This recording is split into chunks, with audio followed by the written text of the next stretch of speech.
Alright, do-it-yourselfers, we're on site doing a remodeling job, and today I'm making this video for any of you do-it-yourselfers out here who's wondering how to do this. We got a brand new vanity sink in here, but we ain't got no faucet, grid drain, anything like that, so I'm going to walk you through the how-to process of installing all this stuff.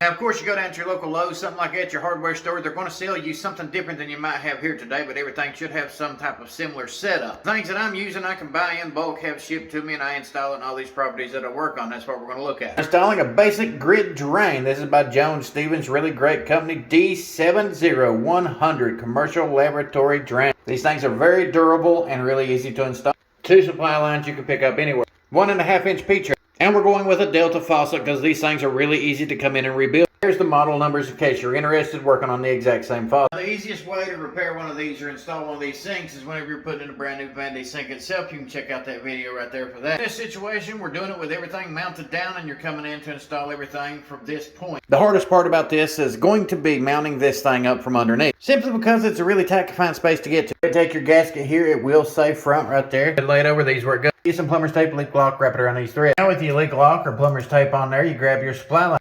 Go ahead and start threading it on. Same thing to the other side.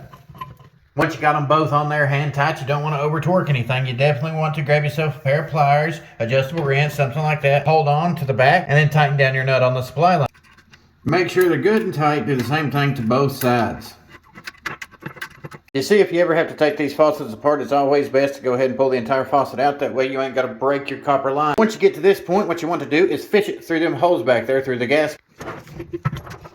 And make sure that gasket is set directly beneath the faucet where it's supposed to be at. Once you get it hand tight, you want to make sure to pull the faucet all the way up. That way it's nice and even all the way across. Otherwise, you might stick it in here and it might be cocked sideways. Now that you got it in the general location, you can raise it right back up and go ahead and put your fasteners right there on them threaded bolts. Then go ahead and start running them up about 3/4 of the way.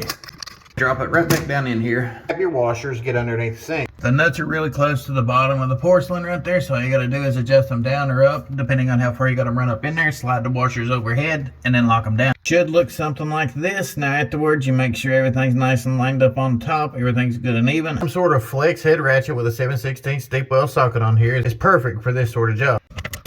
Don't over tighten because you don't want to bust your brand new sink. Now hook up your supply lines to your angle stops. The hot should be on the left, cold on the right.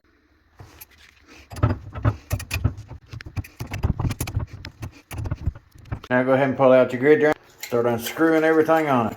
You got the grid, seal, friction ring, lock nut, tailpiece. Grab some plumber's putty, roll it out, wrap it around the back side of your grid here all the way around. Grab your leak lock or plumber's tape, apply it to your threads here and on your tailpiece. Drop the grid down inside the hole. Put your washer on this side up. Do it like so. Then add your friction ring and lock nut. Now just run everything on here to where it's hand tight. All at the same time holding down on the grid drain, making sure it's staying nice and centered. Now you need to grab yourself a large mouth adjustable wrench, a pair of pliers, or a plier wrench. Whichever one's got the big enough jaw capacity to tighten up that nut. Then you get yourself a really good bite on the lock nut here while holding it up top and go ahead and tighten your nut all the way down until it's nice and snug. Don't over tighten it because you'll break the sink. Now you can go ahead and take your tailpiece and get it threaded in there. All you should have to do here is tighten it up by hand until it's nice and tight. Don't use a wrench. Now you're ready to install it into your P-trap assembly and you're good to go. Then once you get your P-trap and everything like that assembled, all that's left to do is go ahead and turn those angle stops on.